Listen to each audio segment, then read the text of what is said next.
Watching TV has changed over time. Streaming has become the new norm. That's why Golden State Media Concepts television podcast dives headfirst to the world of cord cutting. Want to be on the loop of what's hot in Netflix? Or if it's not a preference, what about original shows in Hulu? We've got you covered. Join us as we fill in the blank and talk about movies to stream and what show you should be binging. This is the Golden State Media Concepts television podcast.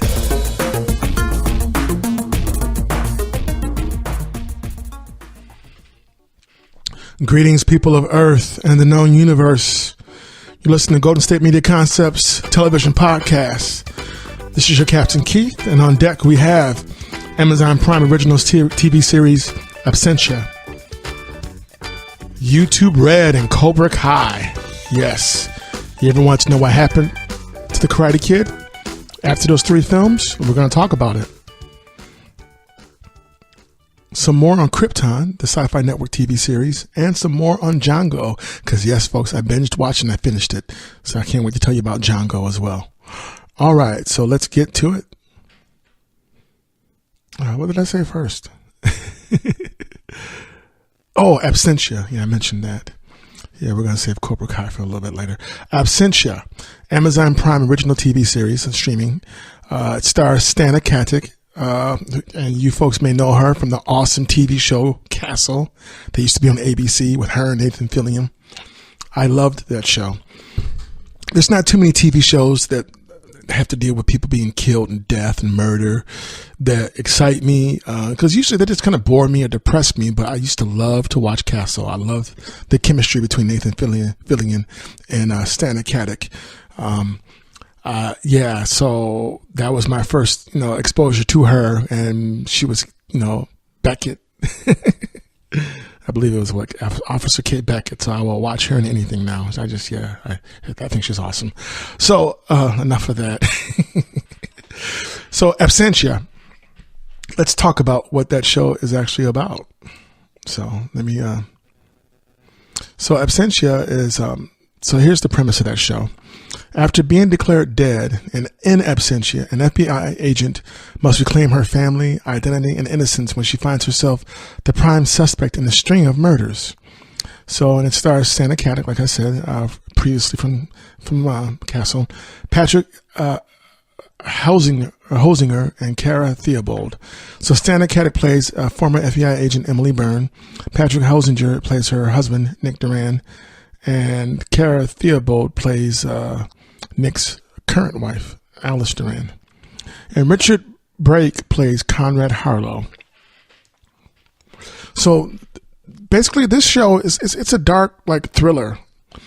This show is about what happens when Emily Byrne, Stana Katic's character, she gets kidnapped and tortured. Now, she's been happily married with Nick Duran, played by Patrick Hosinger, for years. They have a little boy who might be 2 or 3 years old named Flynn. And the first episode opens up, you see her just getting beaten to a pulp. And then you see her in this big old giant fish tank, immersed in water, just being tortured. And it's just dark and gruesome.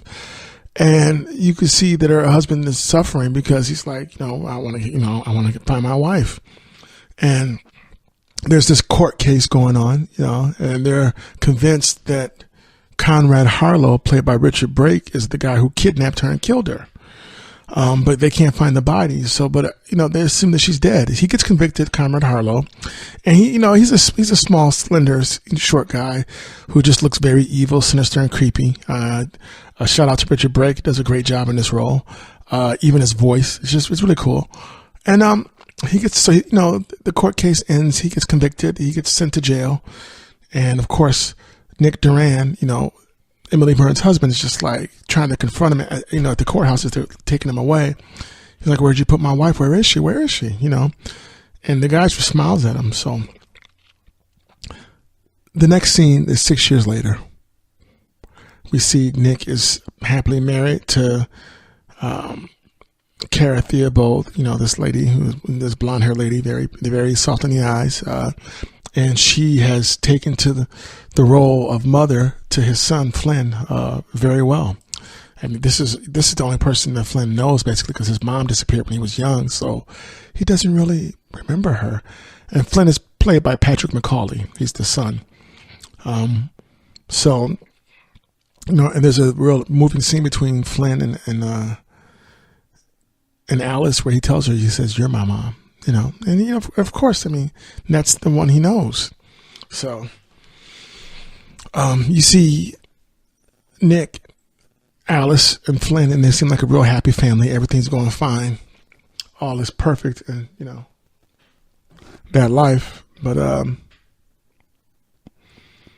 what happens is that later on that night. So, by the way, it looks like Nick and Emily met working for the FBI because he's an FBI agent as well.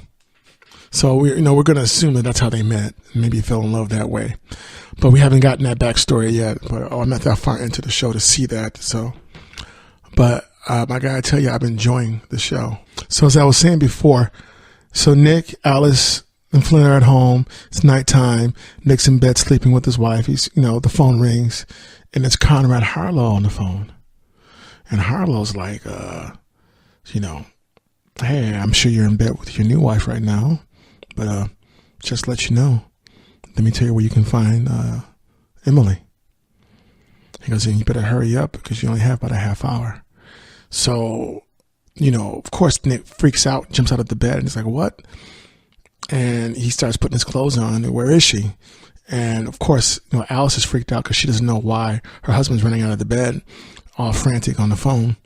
So, it's like a race against time. Nick gets dressed, jumps in the car, and he starts driving. And he's listening to Conrad Harlow's instructions on where to find her. He gets to the cabin, sees nothing, and then he looks down and he opens up the floor, the wooden floor. And that's where he finds, he goes down in there, and that's where he finds Emily. She's floating in a tank. And he eventually breaks off the lock. There's a timer on it, but he breaks off the lock, gets her out of the tank, calls the paramedics to come. And of course, she's all freaked out because, she's been gone for 6 years. So it's safe to say she's been held captive and tortured for 6 years, away from her husband and her son, who was like maybe 2 years old, when she left. So she comes back. She's in the hospital. Her brother and father find out, so they're happy to see her. Now, mind you, before all this happened, Nick did take his son and his wife to his first wife's grave, Emily's grave, and of course, that was when basically Flynn told Alice that was his mom, but she's like, "Well, yeah, I know, but of course she liked hearing it, but she gave him flowers and said, go give this to your dad and go put them on your mom's grave." So, because he was too young to really remember his mom. So, and how that's going to play out later on in the show. So that happened earlier that same day, I believe. And then, the nighttime happened. That's when Conrad Harlow called and said, "Hey, by the way, got your wife, your first wife." So yeah, so Nick finds her. Ambulance comes. They, revive her. She's freaked out. Nick's in shock because he thought she was dead. It's been 6 years. So she gets to the hospital. She sees her brother and her father. And then eventually Nick comes in to see her by himself. He puts his hand on hers and she sees his wedding ring. So of course she's upset because, it's been 6 years, but it felt like yesterday that she was still happily married to this guy with their son. So, I get it. She's upset. So he leaves, he feels kind of bad, but this isn't his fault. It's just one of those things that's happened. And she's all traumatized now because, she's having flashbacks of the guy who was torturing her, who was wearing the evil white, like Mike Myers Halloween mask, punching her in the face, splashing water on her, throwing her in a tank, beating her up against the wall. This is a trip. And mind you, Stan Katic is one of the producers on this series, so which is cool. So it's nice to see people get behind projects that they're in. That way they have a say in what's going on and they can help execute the vision. I think that's awesome. I would like to see more actors and actresses doing that, producing TV shows and movies that they really believe in. That's important. So I'm glad that she got this gig with Prime. I'm looking forward to finishing this series. I like it. So what happens is that eventually she goes to live with her brother, finds out that he kind of hit rock bottom. He was a doctor, and she finds out that he's doing pharmaceutical sales now, and that, he became an alcoholic. Well, yeah, because his sister was, apparently kidnapped and dead for 6 years. So yeah, that might mess with your head. Yeah, you might have some issues after that. But and she's still in shell shock because she's back amongst people now. Now she has to readjust to society. Now, the man she loves is with someone else. So, of course, when she saw her father, that was a nice reunion. And seeing her brother was a good reunion, but it's just, these are all adjustments for her. Of course, the FBI wants to ask her questions about what happened because they all don't know. Conrad Harlow gets released when it's been brought to the attention that Nick said that Conrad Harlow called him about his wife. Of course, he denies ever making the phone call. So his sentence gets vacated, which means basically overturned. He gets free. So she sees a press conference with him on TV. Emily Byrne's character. And he's on the steps of the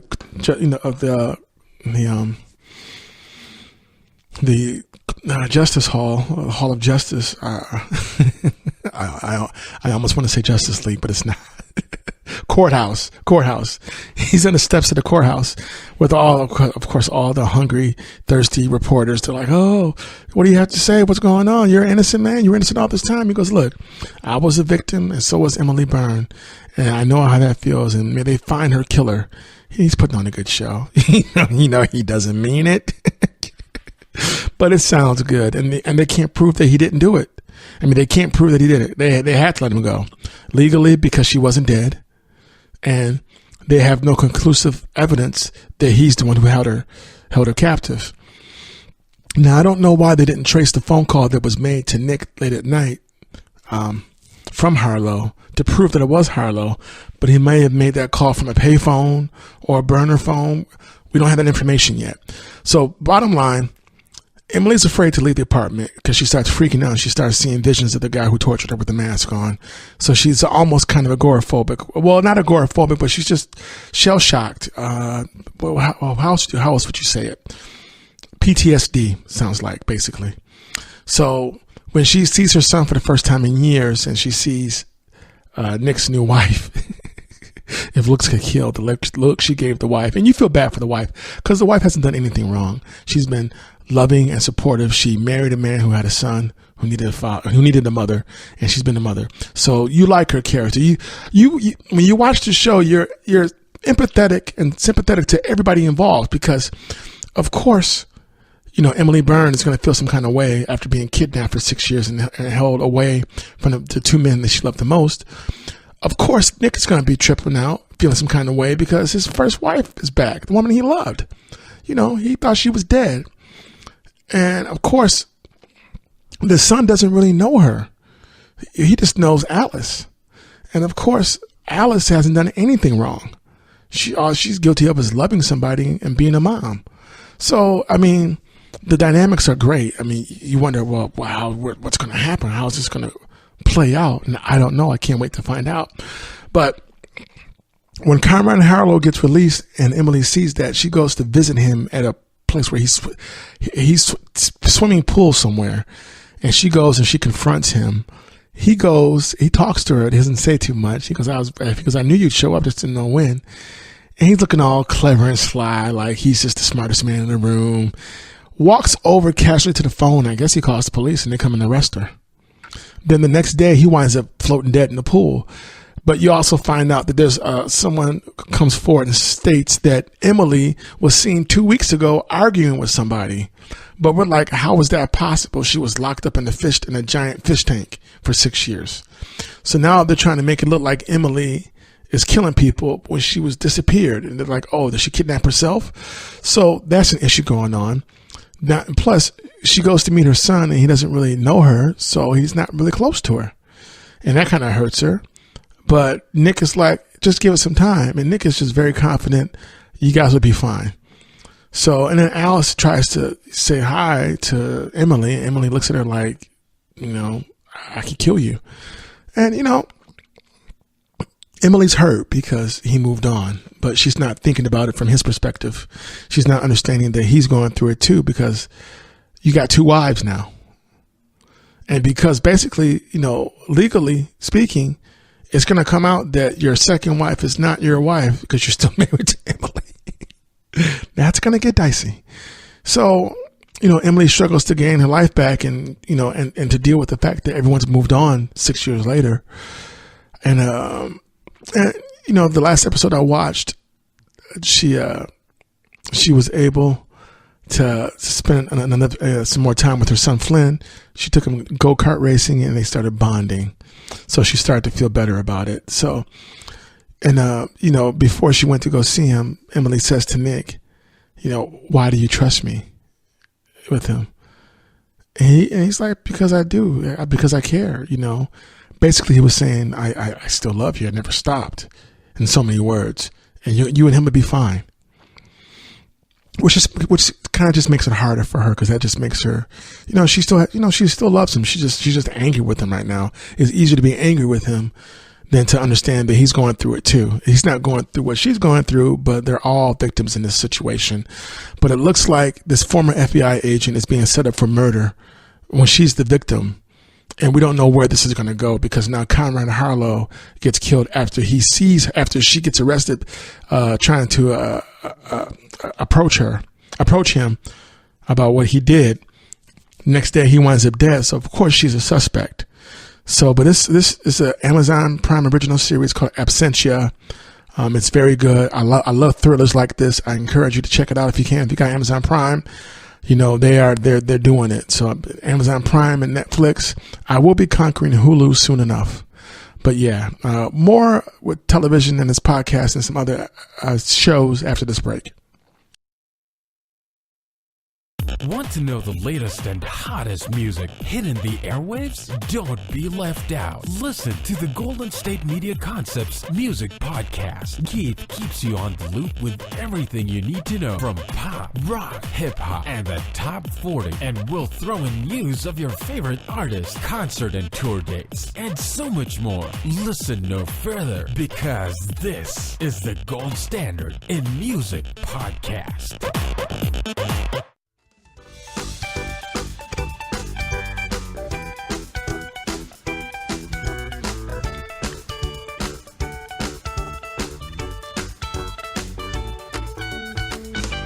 Once again, greetings, people of Earth and the known universe.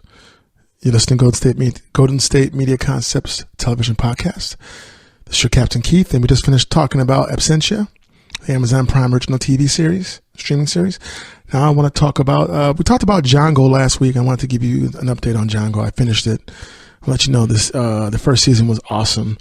So the name Jongo itself, comes from, it's a secret organization, Jongo. That their job is to protect the world, and they're also dealing with outer space alien things that protect the world from other alien beings and from global threats. So basically, Eli and Kay wind up meeting them. So what happens with the show? Eli's girlfriend Maya gets kidnapped by Benjamin Abaddon. He kidnaps her because he wants the stone. He wants leverage. And last week we were talking about how there were 3 stones: the red one, the blue one, and the green one. So the green one was held by a guy named Zeev, and Zeev is the guy who could when he has the stone, he turns invisible. And if he touches things, he can make those things invisible as well. So, his name was Zeev Agbaria. he was also like a freedom fighter. So, and very quiet guy, but very lethal. So what winds up happening, like I said before, Maya gets kidnapped by Benjamin Abaddon. And they find out, Abaddon. And they find out that Zeev gets killed. And of course, Benjamin wants that green stone. But what happens is that Kay winds up getting the stone. What happens is that once Eli realizes that Maya's been kidnapped, and Maya was kidnapped by Benjamin's sister, Lola, played by Christine Weinbeck. Yeah, she's a trip. Yeah, Lola was the overprotective older sister of Benjamin. You see an episode where they talk about how someone was picking on Ben. She was a teenage girl. She found out who the person was. She went to the house and she burned the house down and killed the kid who was picking on him.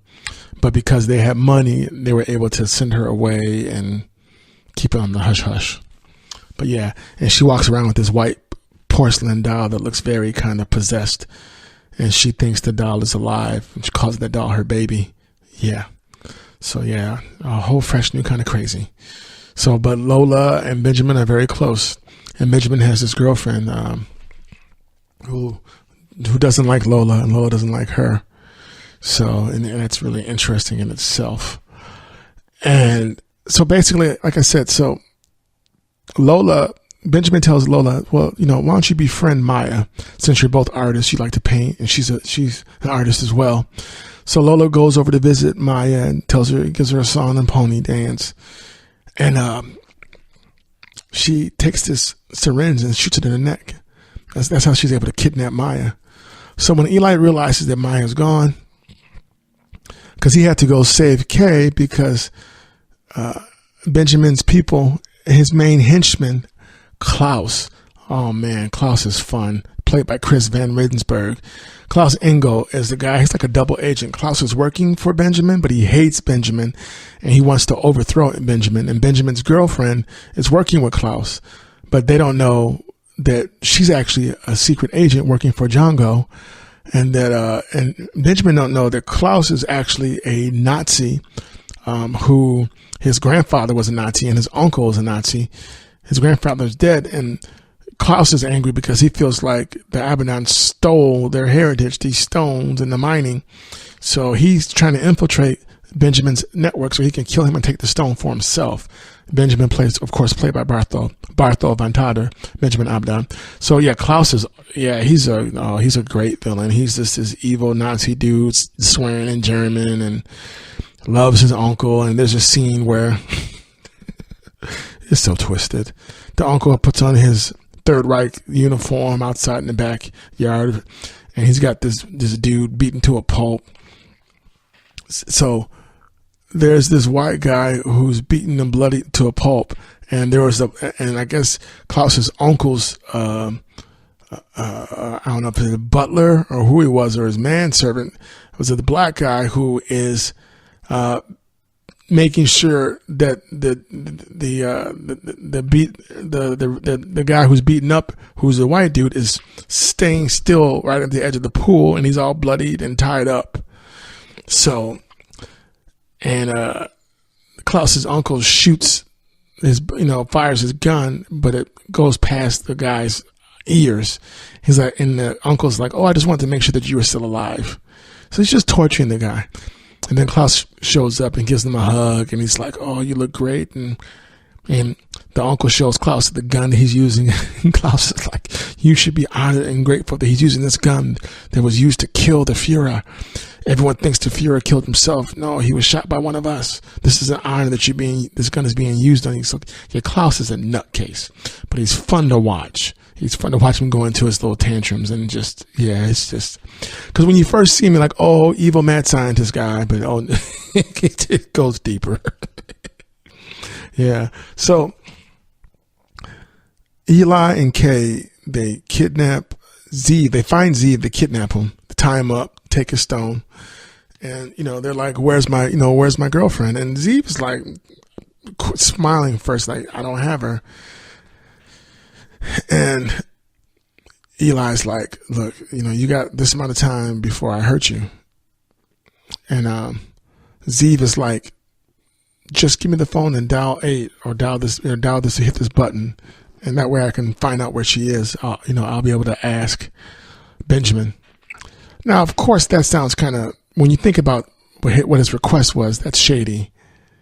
How you going to ask for the phone number, my cell phone, and hit a number, and that'll get me through? Nah. They found out the hard way that once they called and hit that number, it activated a bomb that Zeev had hidden and programmed. And it blew Zeev up in the whole penthouse, Abaddon's penthouse. It blew the whole thing up. So now Zeev is dead. And because he's dead now, mind you, Kay, Eli's best friend, who's like this millionaire trust fund kid, who's just very humble. He's corny, but very nice and friendly. He's a corny guy, corny lines when he tries to pick up ladies, but otherwise he's very likable and he's very humble. Even though he's rich, he doesn't act like he owns the world. And Eli, in one scene, we're going to talk about Eli's father. Eli told Kay, he said, my father always liked you. He said, because you were always rich, but you never acted like you were better than anybody else. And that's why he liked you. And Eli tells a story about how his father confronted Kay's father. Or actually, Kay told the story about how Eli's father confronted Kay's father because Kay's father would never come see his son perform in school. And Eli's father wasn't intimidated because he was a rich man. And that meant a lot to Kay. So Kay's like, I'm here to help you, brother. Your dad meant the world to me as well. So it's a nice little bonding moment. But yeah, so after Zeev dies, eventually Kay and Eli, hide out in a hotel, and Kay's eyes start to go green, and he disappears. And that's when he realizes that the stone has attached itself to him. They find out later that the longer you have these stones, the more likely they are to use your body up and kill you eventually. They give you power at first, but there'll be a price to pay for it. They find out they meet Jongo agents, and they talk to the chief operative, and he tells them about how the real Area 54 happened, there in Africa, like in South Africa. And so basically, they're like, we need your help to save the world. That if those 3 stones get connected, it will send off a beacon signal to the other aliens who put those stones here in the first place. Those stones were put here on purpose as a test or a measure to see when this planet would be ripe for the picking and taking. So the chief operative is letting them know, he's letting Eli and Kay know that those 3 stones can't connect, because if they do, and they go into this transmitter, like I said, it'll send off an alien signal, and they'll come back to take over the Earth. So Kay's like, so what are you saying? You need our help to save the world? He's like, yes. He goes, and then Kay says sarcastically, I thought that was only something the Americans did. He goes, so you want a dancer and an app developer to save the world? And the chief developer's like, yeah, yes, I do. So they find out that Eli's going to have to go. So where this like alien transmitter is underneath this waterfall, and it's underneath, it's like very, very, very deep below the sea. So they're going to have to train Eli on how to hold his breath and use the stone in order to go underneath the water. In the water to that fall in order to get it and confront Benjamin Abaddon. So they train him, and Kay's like, I'm not going to do it. So they train Eli on how to do it, and he learns how, and he winds up going. And what happens, though, they get the device, things escalate, and Benjamin Abaddon wants a showdown. Now, Kay hasn't told the Jongo operatives that he has the green stone, but they figured it out. They knew about Eli's blue stone, and Eli showed the operative what he could do with the stone. So, and there's also a video going viral showing Eli picking up an airplane using the stone from the front end of it. So what happens basically, once they get the transmitter back from the cave, they're on the airplane, and you see Klaus has infiltrated the airplane. Evil Klaus. He killed the airplane pilot, and he's flying the plane. So he tries to make an attempt to kill them and take the transmitter. They subdue him, but not before he shoots Eli. Eli's not mortally wounded, but he can't do anything else now. So he's in the hospital. He winds up talking to Kay. He's like, well, I need for you to save my sister. Benjamin has his sister Lola keeping tabs on Maya. They move Maya from one location to another. There's parts of the story that I didn't talk about, and I'll get to that after this break. Tired of searching the vast jungle of podcasts? Now listen close and hear this out. There's a podcast network that covers just about everything that you've been searching. Hey! The Golden State Media Concepts Podcast Network is here. Nothing less than a podcast bliss with endless hours of podcast coverage. From news, sports, music, fashion, cooking, entertainment, fantasy, football, and so much more. So stop lurking around and go straight out to the Golden State Media Concepts Podcast Network. Guaranteed to fill that podcast itch.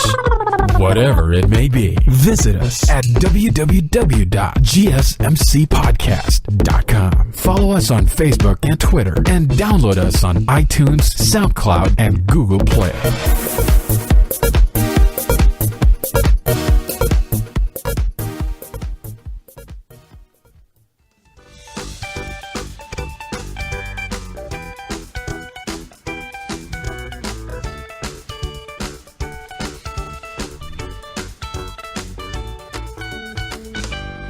Once again, you're listening to Golden State Media Concepts Television Podcast. This is Captain Keith, and on deck we've been talking about Jongo, the series that's based out of South Africa, involving a dancer and an app developer who wound up becoming superheroes because of mystical stones and working for a secret government agency called Jongo. So what I didn't talk about was Benjamin Abaddon's girlfriend. Well, I mentioned her. Her name was Alexandra Molotov, played by Sarah Kozlowski. Benjamin figures out that she's a spy. So when Maya gets abducted, he takes Alexandra and puts her in this container, like one of those shipping freight containers, and he has them both hidden there, hostage there. So when Jongo figures all this out, because they have a tracker on Alexandra, and they make their move at night to try to extract her and Maya, Alexandra's found unconscious and Maya's gone. We find out that Maya has been taken to one of Benjamin's houses, and she's being watched by Lola, his crazy sister. Lola wants Maya to become her best friend, and Lola's a psychopath and sociopath that rolled into one. Yeah. So, which is deadly. So Maya realizes that she's got to play along, play the game. She's got to look at Lola's doll and acknowledge the doll as being a living baby, even though it's not. And she does a good job of that. And basically, we don't know whether or not Alexandra Molotov is alive still, or if Benjamin had her killed. Because, like I said, when we find her in the freight container, she's laying there looking unconscious. So there was no real follow-up on that. But eventually, Eli and Kay figure out where they're holding Maya. So, but now Eli's, because he got shot from the being on the airplane when Klaus was trying to take the alien transmitter. They kidnapped me. So they were able to subdue Klaus.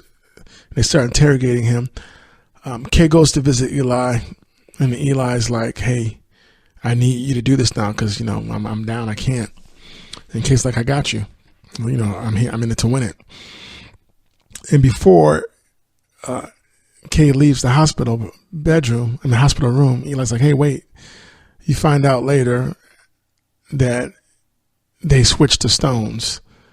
Eli gave Kay the blue stone, and Kay gave Eli the green one. So when Kay does go to confront Benjamin Abaddon, first of all, Benjamin's looking for Eli because he thought, he wants the blue stone. And he doesn't necessarily know that Kay has the green one. And now, mind you, Benjamin is going crazy and mad. The redstone's starting to, eat up his body. He can read people's thoughts. He can move stuff with telekinesis, and he's just a bad guy. So they have a confrontation, and Kay and Eli win. Eli winds up being invisible, and he winds up helping to basically kill Benjamin Abaddon. So, and the rest of Jongo goes to Benjamin's secret hideout, and they abduct. I mean, they're able to rescue Maya, but something happens with Lola, and we don't know whether or not if she's alive or dead. But by the end of the season, just as everything is starting to get back to normal, Eli proposes to Maya because he realizes the life is too short, and I love you, and I want you to be my wife. So she's happy with that. But at the end, Kay and Eli are just out and about, and all of a sudden you see like this. They look up in the sky, and they see these lights, and these lights, it looks kind of like Close Encounters, and you see Kay's eyes glow green and Eli's glow blue, because when Kay and Eli were confronting Abaddon in the cave, Abaddon was able to, so they tried to keep the stones from getting together, but because all three stones were close to each other, they just merged together anyway on that transmitter and started sending off a signal. Eli stopped it, but no one knows whether or not the signal came through or not. So the season ends with lights in the sky, Eli and Kay's eyes glowing. So what's going to happen in season 2? It looks like the aliens are here and what they're going to do. But yeah, Jongo is really cool. You should check it out. It's on Amazon Prime. It's different. It's a cool show. Each episode's like a half hour long, but it's very, very cool. It's different. I like it. So, and now I can talk to you about, well, we're not going to talk about Cobra Kai just yet. Krypton. More from Krypton. Krypton is we talked about this before. It's the new series on the Sci-Fi Network. You think it's a prequel to Superman's story, and it is and it isn't, because it has to deal with the past of Krypton and Superman himself. Superman's in danger of dying because someone's trying to erase him from history by killing his ancestor, who is Seg-El. Now, Krypton, so this story takes place on Kandor, which is like the capital of Krypton. Kandor is a very famous city because in the comic book, Brainiac was able to snatch Kandor off of Krypton and shrink it down into a bottle. And apparently that him abducting Kandor and ripping it out of Krypton, that seismic shift is what eventually caused Krypton to explode. You find that out when you watch this series. So now, what they don't tell you when you watch the show is now you have to deal with 3. So this show deals with 3 houses: House of El, House of Vex, and the House of Zod. So what's going on now? Lyta Zod has met her son, General Zod, who came from the future, who's a part of this resistance group. And General Zod is there to try to save Krypton. Now, of course, Adam Strange hates General Zod because he's Superman's most powerful, vicious enemy. It's basically Lex Luthor and General Zod. No. So here's the pecking order, basically. It's like Lex Luthor, General Zod, Doomsday. Those are the guys that give Kal-El a hard time. The Man of Steel. So what happens is that there is an attempted coup to kill the leader of the Rao religious movement because people think he's creepy. And yeah, the guy does walk around with like 3 golden heads. It's a helmet and it's 3 different golden faces. It's with the robe. It's really creepy. Yeah, I'm like, yeah, I'm not following you, dude. Not at all. But it's really cool though, because, you get to see this alien civilization and their religion and how it affects them. And, when you're watching Krypton, there's classes. There's a class system and a caste system. Either you're ranked, your house, or you're rankless. And if you're rankless, then that means basically you're like poor. So so Lyta Zod's mother tries to spearhead the coup with the help from the leader of the House of Vex. So, and that would be Darren Vex. Jaina Zod is Lyta's mother. So basically, she's spearheading the coup. But what they don't know is that the leader of the Rao leader has been infected by Brainiac's alien minion. He's infected his body. So when they try to kill him, he opens up his arms and he starts brain sucking all the different soldiers, and he puts this red dot on their forehead, and they get reprogrammed to do his bidding. So, and Jaina Zod barely escapes alive. So she winds up becoming a fugitive and on the run.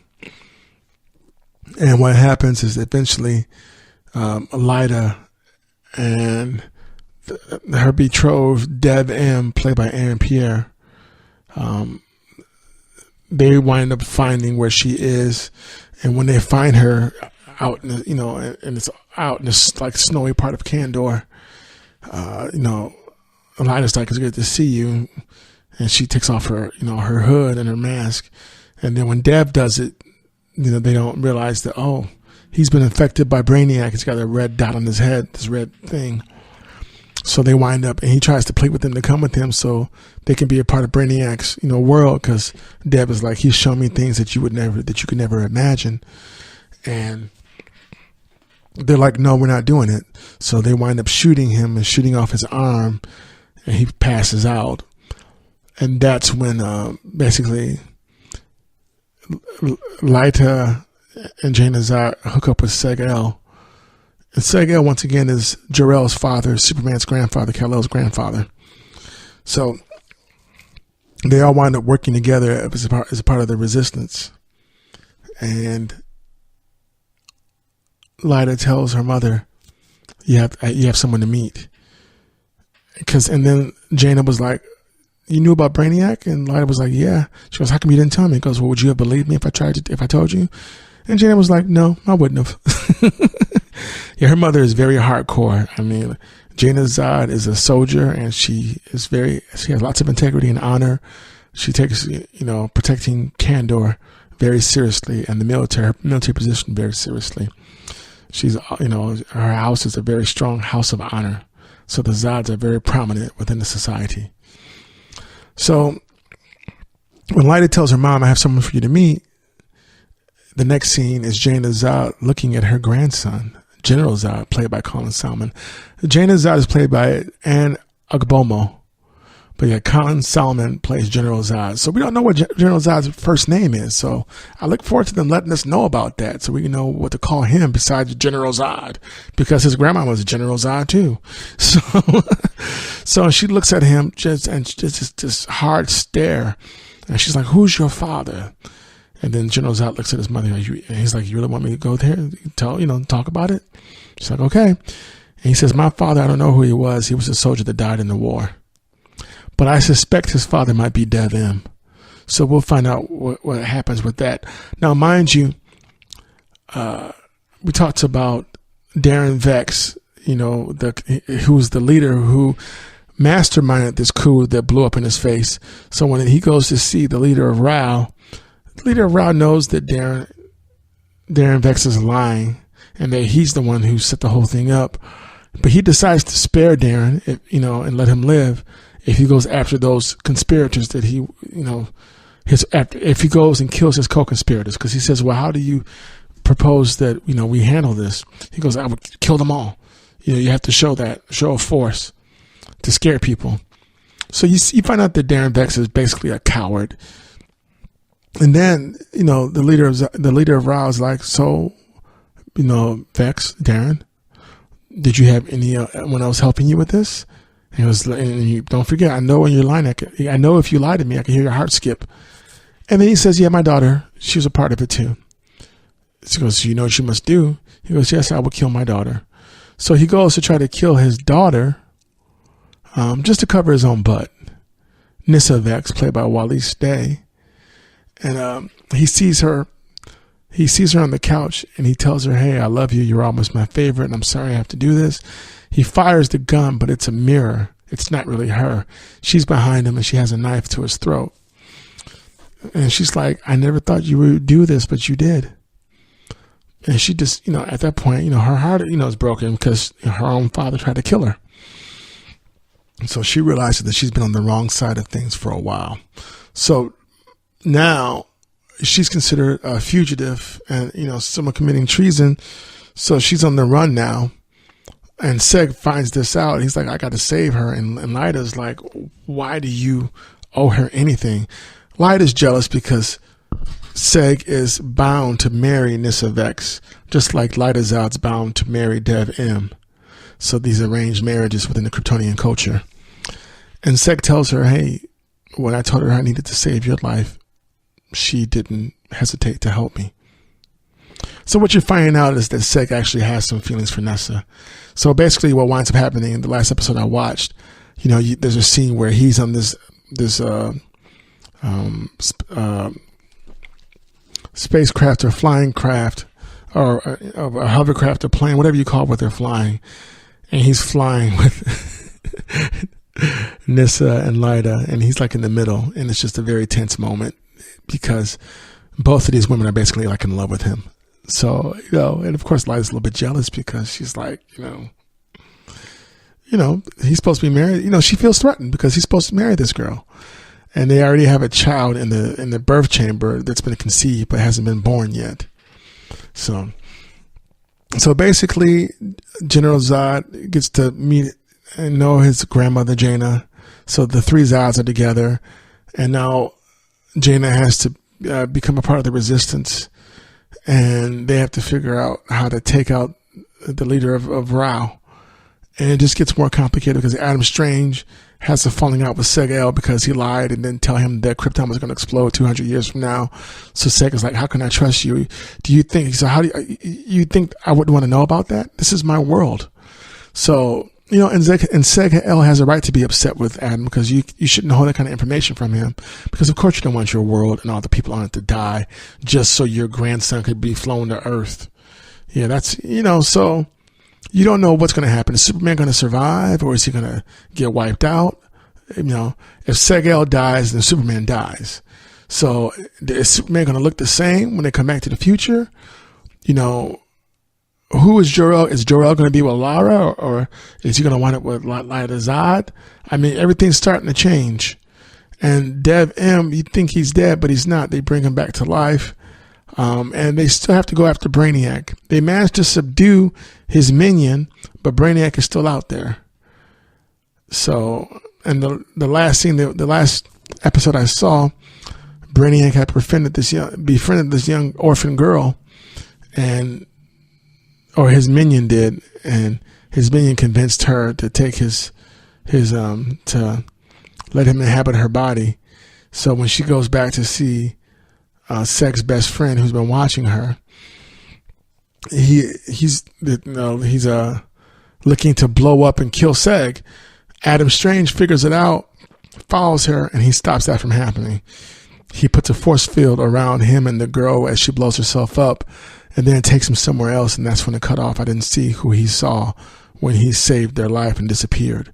But the show's getting good. Krypton, it's a sequel of Superman's story. Very fascinating. It's cool to see these major houses and how they play, and we don't know what the future's going to hold. And there was a scene where we saw Doomsday on Krypton, frozen in suspended animation. And so we don't know what his origin is, and has he always been from Krypton? All we do know is that he killed Superman in the future. So this is a great show. Check it out. And we're going to talk about Cobra Kai after this break. Want to find out what movies to go see? Then check out the GSMC Movie Podcast. It's your ticket to the latest movies, whether it's a new blockbuster event, romantic, comedy, or action flick. This show has got it all covered. They talk some what to go see now, don't bother, what's hot on Netflix, and everything in between. That's gsmcpodcast.com/movie-podcast. When it's all about the movies, it has to be this new show. Don't forget to like them on Facebook and follow them on Twitter. Visit gsmcpodcast.com for more info.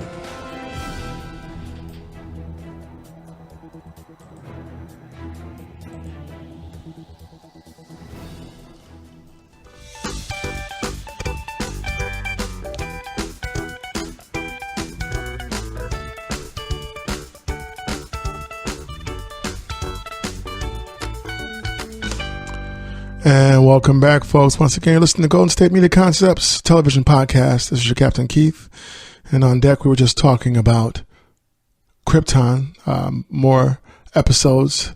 That's a Sci-Fi Network original TV series, prequel, sequel to the Man of Steel Kal-El Superman story. Very fascinating. It's cool to get into the world of Krypton and see what they're going through and what's going on in the major houses. Check it out. You won't be disappointed. Not at all. And the new General Zod, he looks very sinister and cool at the same time. But Zod kind of was always that kind of guy anyway. So there it is. So Cobra Kai.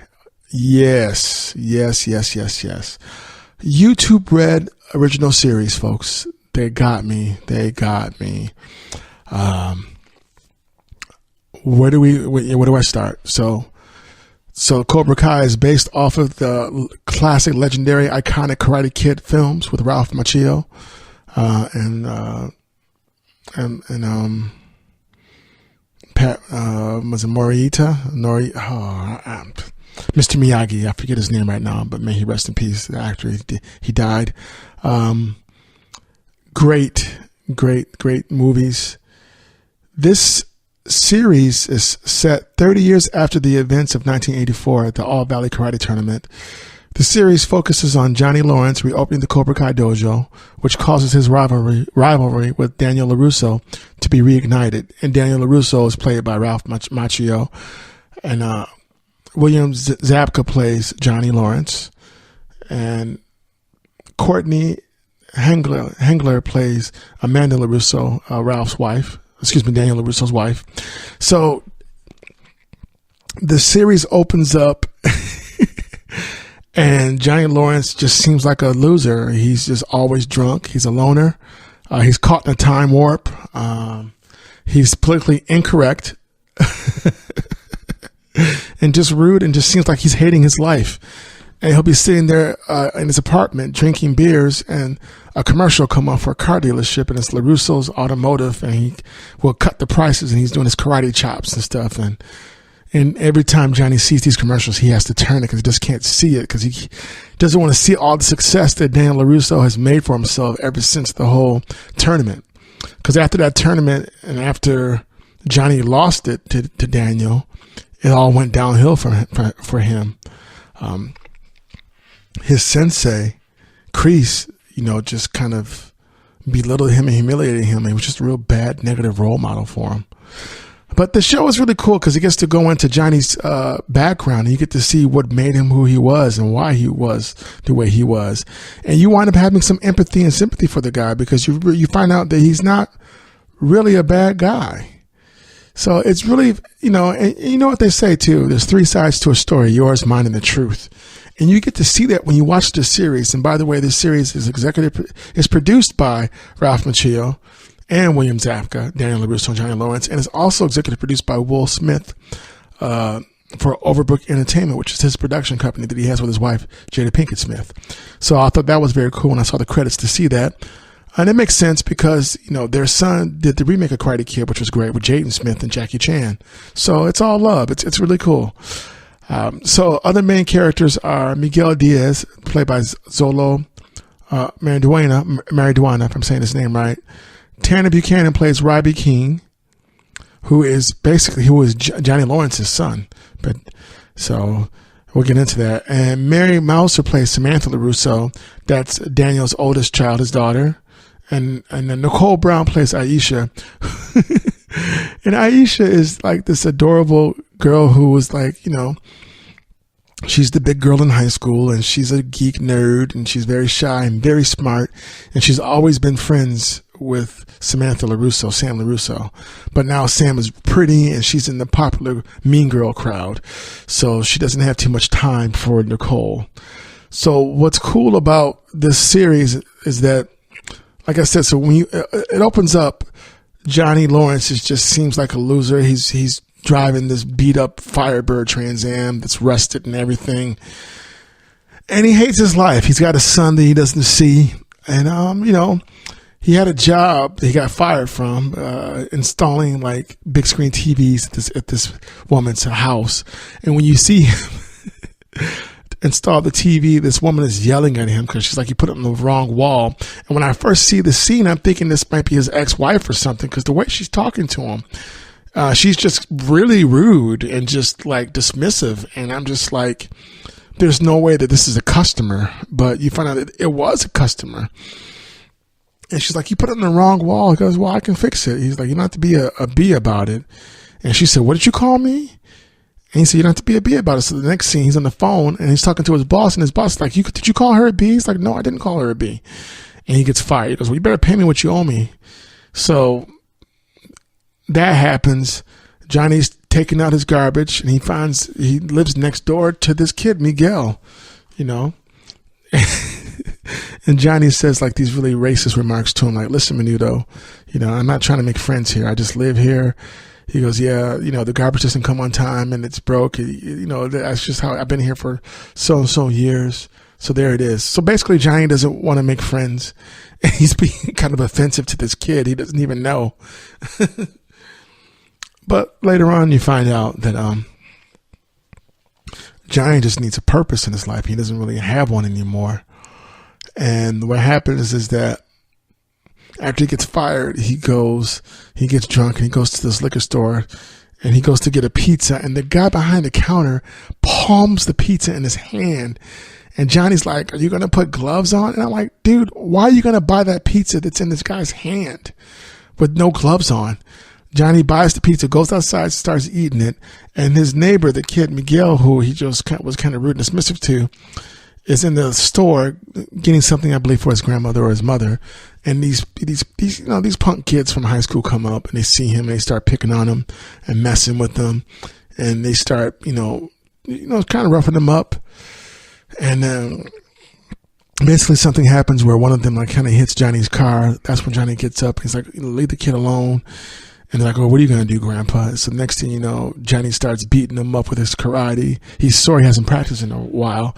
So when he goes to do his first kick, he has to hold his groin afterwards because it hurt, because he hasn't done karate forever.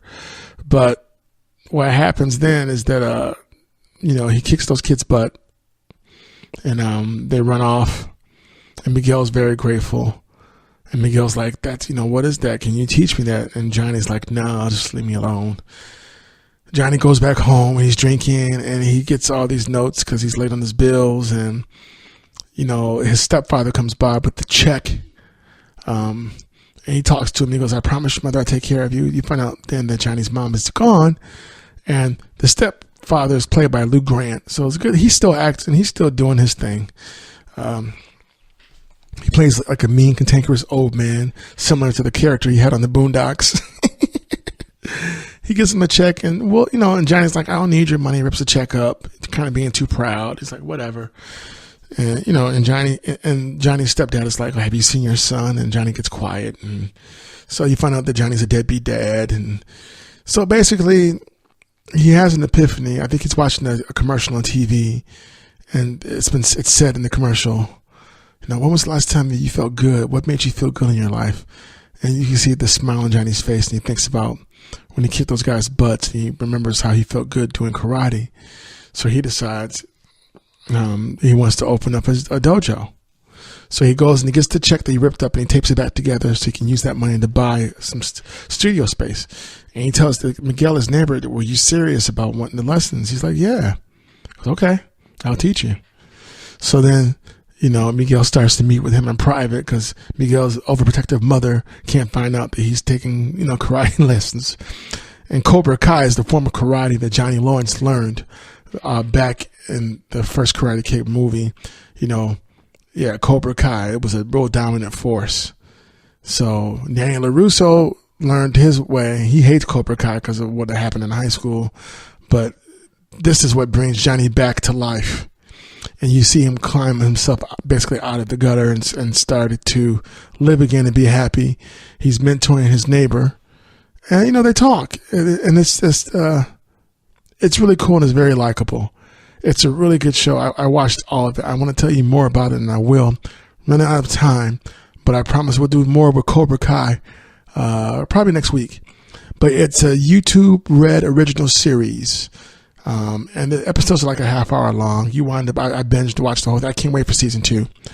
But it's really cool. It's very cool. It's just nice to see them pick it up. And this is great because it gives William Zabka more exposure because, Ralph Macchio blew up after Karate Kid. And, William Zabka popped up here and there. But yeah, so it's good you're seeing it from his perspective. You're seeing both perspectives. It's just really cool to see this. And it's amazing what happens when you have the right mentor and the wrong mentor, and how people can easily be led astray, and how you can find out that maybe the person who you thought was a bad person maybe isn't, and maybe they see you that way. They might think that you're the bad person. So it's really interesting to see how the LaRussos, and the Lawrences, get along and don't get along. And there's more to the story, and I'll tell you guys about that next week. But once again, you've been listening to Golden State Media Concepts Television Podcast. This is your Captain Keith. Thank you, good people of Earth and the known universe, for listening. Appreciate you all. And as always, I had a good time. Hope you did, and I will see you somewhere out in space. You've been listening to the Golden State Media Concepts Television Podcast, part of the Golden State Media Concepts Podcast Network. You can find this show and others like it at www.gsmcpodcast.com. Download our podcast on iTunes, Stitcher, SoundCloud, and Google Play. Just type in GSMC to find all the shows from the Golden State Media Concepts Podcast Network, from movies to music, from sports to entertainment, and even weird news. You can also follow us on Twitter and on Facebook. Thank you, and we hope you have enjoyed today's program.